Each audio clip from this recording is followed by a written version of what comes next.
Hello again, my fellow Tamrielians. I'm not real sure that's a real word, but we're going to use it anyways. Welcome back to the channel. Today, I'll be going over one easy and passive daily way to make gold in ESO. Now, there are lots of ways to make gold in-game, but this one needed its own videos.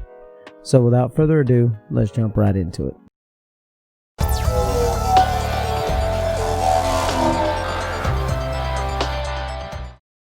Before I get right in, know that if you ever need help with anything about the game, or need help in-game with something, I stream every Tuesday and Thursday on Twitch at 9 PM Eastern, and every Sunday at 11 AM Eastern.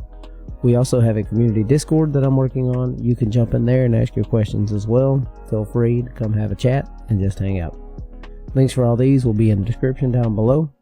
Okay, so a recent discussion I had with some friends about making gold had me thinking I should go into more detail for the new folks. Of the different ways to make gold in ESO, a popular, quick, and easy way is to do daily crafting writs on all your characters. If done right, this can take 30 minutes with a nice reward, and depending on if you're PC or console.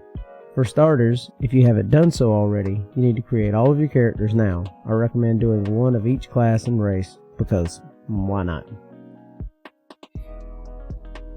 First, if you're on PC, you're going to want to grab some quality of life add-ons. If you're not sure about how to get add-ons, I'll have a link down below or a card somewhere on the top of the video that'll show you how. The first one you're going to want to get is Dagobon's Lazy Writ Crafter. This will automate picking up your quests and crafting process for most of your writs. It will also open all the boxes and that you get from the crafting writs, so it just really saves a lot of time. Now, with Dagobon's, it does not automate your alchemy or your provisioning, so you're going to want to go and grab daily alchemy and daily provisioning add-ons as well. They will automate your alchemy and provisioning. Secondly, what you have to do is you have to go get certified to be a crafter. To do so, simply go to the Mages Guild and Fighters Guild in your starting city. That's Wayrest for Daggerfall, Vulcal Guard in Auradon, and Davin's Watch for Ebonheart Pack. Quick side note, the fastest way to level a profession is deconstruction. To deconstruct any gear that you find as you travel. This will level up your writs a lot, your crafts a lot faster. It gives a lot of bonus EXP. I also highly recommend researching all your gear traits on one character. You don't have to do them on all, just your one main character. Make sure you research all your traits because they take forever. At the Mages Guild, you're looking for a guy named Daniel Taleno. Follow his quests he gives you to learn alchemy, provisioning, and enchanting writs. Complete all three. Secondly, you want to go to the Fighters Guild and look for Milaneth. She will teach you blacksmithing, clothing, and woodworking. Again, do all three. And if you have the Somerset expansion, you can learn jewelry crafting from Falaren and Alinor. Once you've done all this, the hardest part is over. You are now a level 1 crafter. Yay! In almost every major city, you will see a billboard with a blue arrow on it. This is where you can collect your writs for the day. There's one board for equipment and another for consumables. Between the two boards, you should have all 6 daily crafting writs. 7 if you have jewelry.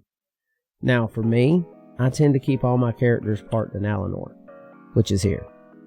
The reason for this being is because it's about the quickest time for me to get all my writs done. The crafting board is here, and then you go out and over, and this is where your turn-in is. So it's literally all in this one little spot. Once you're done with all your crafting writs, you can just run back out and go right over to the turn-in, and it takes literally 2 seconds to get everything turned in. Now, if you are level 1, you'll be able to lose level 1 mats or materials to craft gear. Iron ingots, sanded maple, and jute. If you apply skill points into the crafting skill line, it will allow you to craft gear using higher quality materials like cotton, steel, and oak.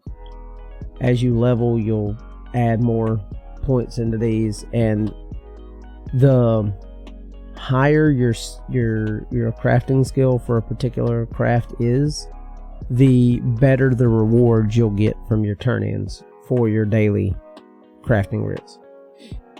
Now, as for the recipes to make the food and drink, the bartender and chef at the tavern in your cities will sell you the recipes for the level you're at. So, as a level 1 crafting for provisioning, they'll give you all of your recipe as a level 1.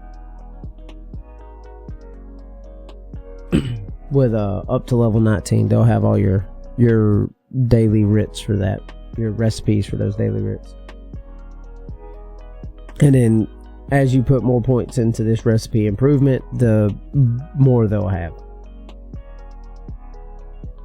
If you want to save a buck or two, you can always go to the guild stores and see if they're in there. Now, it's time to craft your writs. It will take you a little bit of time to see the pattern, but you will always craft the same gear. Sword, cuirass, greaves, rope, breeches, epaulets, and so on. Potions are always restore health, stamina, or magic, and ravage health, stamina, or magic. Enchanting is the same. As for food and drink and potions, I'll craft like 20 of each, so I won't have to craft them for a while. Now, if you've improved your potion skills, you'll typically, if you've got the points into it, you'll craft stacks. So generally, after like 2-3 days, you don't have to craft any more alchemy for a few days. As for equipment, I will craft 3 of everything, 3 helm, 3 dagger, 3 pauldron, for example. If I craft a day, 3 of everything I have to turn in, it will last me a week and a day or so. I do this on all my characters on the weekend. It takes about an hour in the morning while I have my coffee. Now, this is a good plan if you're on console, but generally, since I've gotten with the daily crafter, lazy crafter writ, it saves me a lot of time, so I just do that if I haven't had time to go through and just craft everything for the week, so I can just turn in. With everything crafted ahead of time, all you have to do now is log in, grab your writs off the board, and go turn it in. One other place that's a good spot is Varvadale or Vivek City in Varvadale. If you've got the base game or just got the base game, that'll be the area that you'll have, and that is down. Alright, so at Vivek City, all your crafting stuff is in this area. So your boards and your turn-ins are all right here. This is going to be your fastest next to Somerset. Somerset's the fastest for me. So if you've only got the base game, the Vivek City and Mortal or Varvadale is going to be your fastest turn-ins. Now, the rewards you will see are XP, gold, and a satchel filled with mats for each writ that you turn in. That's 6 total. 7 if you have jewelry. The satchels contain raw materials, recipes, ingots, improvement materials, gear, survey maps, etc. The quality of materials, like I said, is based on your current crafting level. So 5 skill points into woodworking, for example, will give better rewards than if you had 1 skill point into woodworking. The satchels can often include gold upgrade mats like tempering alloy, dro wax, rosin. If you're doing jewelry, then it'd be chromium grains, and chromium grains are worth a lot of money. You can either use these or sell them. You can make a good bit of chunk of change off of the materials and stuff you'll get from these satchels as well. The gold value you earn from a writ is based on your character level. So if you're level 50, all gold earned in the ESO from overland dungeons, quests, and the corpse you just killed is scaled off your player level. I'll jump straight to a level 50 character. At level 50 character, all 7 writs on 1 tune will get 4,600 gold. So if you do 10 characters, combine this with the sellable mats aplenty, I think you can safely say 5k per turn per day.